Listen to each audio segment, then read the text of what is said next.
انا مواليد 82 عندي 44 سنه. قسما بالله العلي العظيم عمري ما شفت في حياتي في الاهلي، والاهلي بقى عدى عليه ايه بقى، مش اساطير واباطره وحمل، عدى عليه اسماء في المشاغبه، يعني ايه يتكتب فيهم كتب. يعني ابراهيم في بص شخصيات في المشاغبات وفي الخروج على النص يتكتب فيهم كتب. ما في حد ما شفتهاش في حياتي ان في لعيب جرؤ جات له الجرأة انه الاهلي يبقى عنده ماتش في افريقيا يقفل تليفونه وما يروحش المطار دي. ما شفتهاش يعني.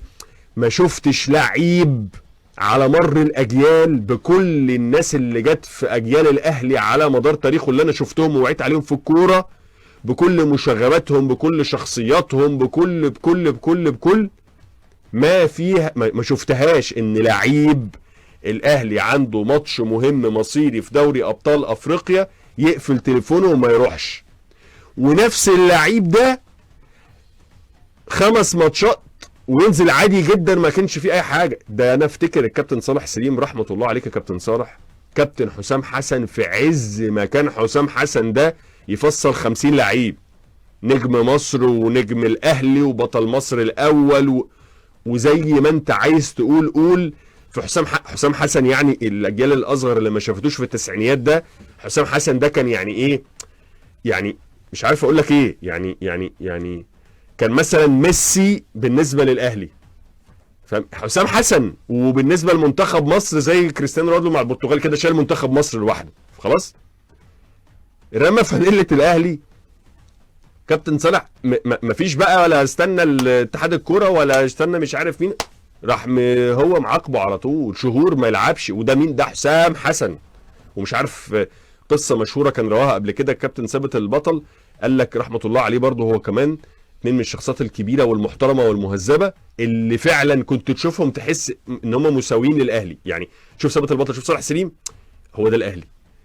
قال لك ان كابتن صالح جاب مدير فني ساعتها لما عمل وقع العقوبه بتاعت الايقاف على عقوبه داخليه من الاهلي نفسه، رئيس مجلس اداره الاهلي بيوقف نجم الاهلي الاول عشان عمل حاجه شايفها لا تماثل او لا تكافئ او لا تمتثل لمبادئ الاهلي خلاص. فجاب المدير الفني قال له انت حسام حسن لو مش معاك هتكسب الدوري هتخسر الدوري، قال له اه، قال له يبقى اخسره. شوف رئيس النادي جاب المدير الفني قال له حسام حسن لو مش معاك هتخسر الدوري، قال له اه، قال له خلاص يبقى اخسره. لانه عارف ان الدوري ده بالنسبه للاهلي زي اكنك بتاكل سندوتش فول وطعميه الصبح. مش هي قصه في بطوله الدوري، هي القصه ان انا لو ما حطيتش دلوقتي حد وقرار اداري يحفظ للنادي هيبته ويحفظ للعيبه هيبتها واحترامها ويفهمهم ان مفيش كبير على الفرقه، وان الكبير لو غلط هيتقطع رقبته زي الصغير، يبقى خلاص كان الله بالسر عليم. لكن البطوله هتروح هيجي بدلها 10، وده اللي حصل فعلا. ده اللي حصل فعلا. الاهلي بعد كده تسيد كل البطولات اللي انت ممكن تتخيلها في اي حاجه محليا وقاريا.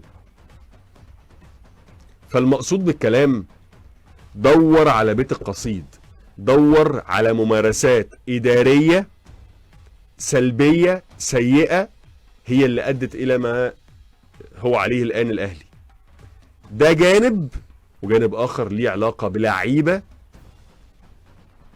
اللي ظاهر منهم، عشان انا برضو ما ادخلش في اللي ظاهر منهم ان كل واحد بيغني على ليلاه، كل واحد عايز يشوف مصلحته هو، مش مصلحه فريقه ولا مصلحه جمهوره ولا مصلحه ناديه.